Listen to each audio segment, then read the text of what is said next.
Start by exploring crystallization. Crystallization is a process where a solid forms from a solution or a melt, arranging its particles into a highly ordered structure known as a crystal. This process is commonly used in laboratories and industries to purify substances. During crystallization, a physical change occurs. Why? Because the substance only changes its physical state from dissolved or molten to solid, without altering its chemical composition.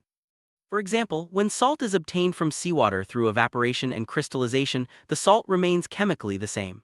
This distinction is important as it helps us understand how substances can be separated and purified without changing their inherent properties. Now let's look at an interesting phenomenon involving a white shirt and a curry stain. When soap is rubbed on a yellow curry stain, it turns red, but after rinsing with water, it turns yellow again. The natural indicator responsible for this color change is turmeric, which is present in curry. Turmeric reacts to the nature of substances. It turns red in the presence of a base like soap and returns to yellow when rinsed with water, which is neutral. This tells us that soap is basic in nature. If you were to use a synthetic indicator, such as phenolphthalein, it would turn pink in a basic solution like soap.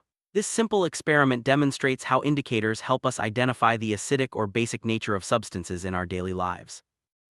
Science is all around us, even in the design of everyday objects. For example, solar cooker containers are painted black because black absorbs more heat, making cooking more efficient. Cooking utensils are made of metals since metals are good conductors of heat, allowing food to cook evenly. In factories, chimneys are installed to release harmful gases high into the atmosphere, reducing pollution at ground level.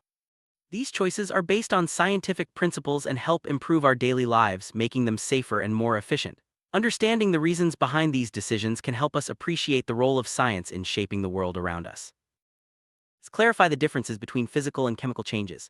Physical changes only affect the form or appearance of a substance, such as melting, freezing, or dissolving, without changing its chemical identity. Chemical changes, on the other hand, result in the formation of new substances with different properties, like burning, rusting, or digestion. For example, bursting crackers is a chemical change because it produces new substances and energy. Such changes are often irreversible. Physical changes are usually reversible, like dissolving salt in water. Recognizing these differences helps us understand the nature of changes happening around us, from cooking to chemical reactions in the environment.